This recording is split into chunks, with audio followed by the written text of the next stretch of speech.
Hi. Hi there. Hello. My name is Adam Reimnitz. I'm from Denver.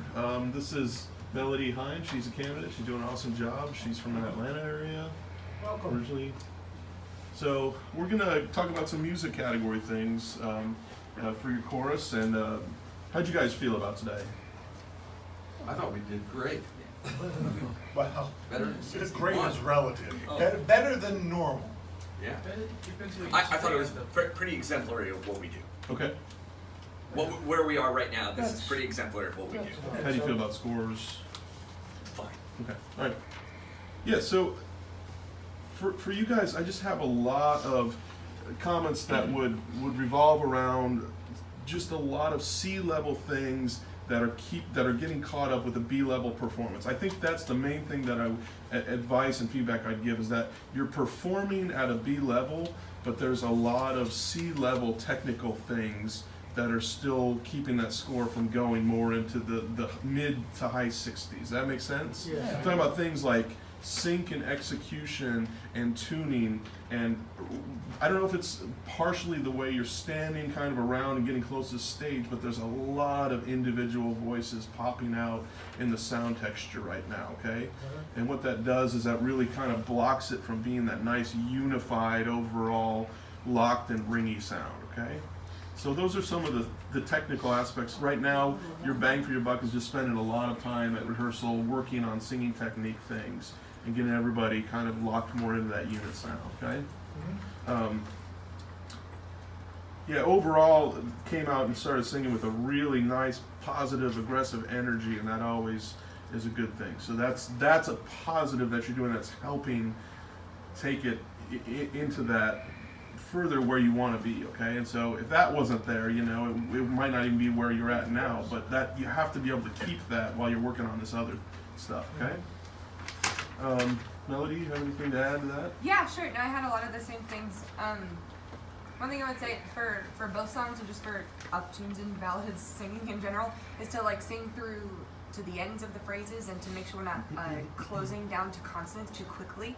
Whether it's in the middle of the word or the end of the word, we're losing a lot of opportunity for ringing chords just because you're closing to consonants sometimes.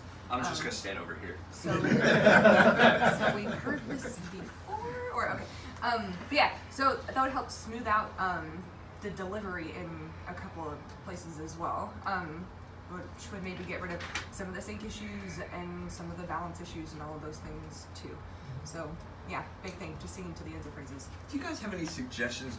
We talk about that constantly, right? When you say we talk about vowel target and phonation, consistency of phonation on a constant basis. So how to build that kind of habit that we can figure out a way, some technique that helps us latch onto it. So we talk about it every week. Do you ever take out the consonants or sing on a neutral syllable? We've done a little bit of that, right? Yeah. Or just the consonants, we've done that too. Sure, okay. I think one of the biggest things that helps with like, not necessarily just holding it out, but singing in a more consistent placement for helping with singing category stuff too, is just to sing everything on DDD, or to lip trill it, or bubble, whatever you call it, just because it puts it all in the same exact space. So not even necessarily just singing the whole thing on the vowels, because you can still as a singer accidentally manufacture or warp that in some way, but singing on DDD or lip trill will get it in the same place, and then put vowels back in. And DDD, like, yeah, the, so the, like, the word D. The word D, yes. Yeah. I got it. Okay. Yeah, and then you can isolate some of those other things, like singing to the ends of phrases will be easier if you're on a D because there's no consonant getting in your way and stuff like that. I would do that literally all the time. Yeah. Even if you're having trouble with pitch in a spot or placement or tuning, I would go to D or to the lip trill.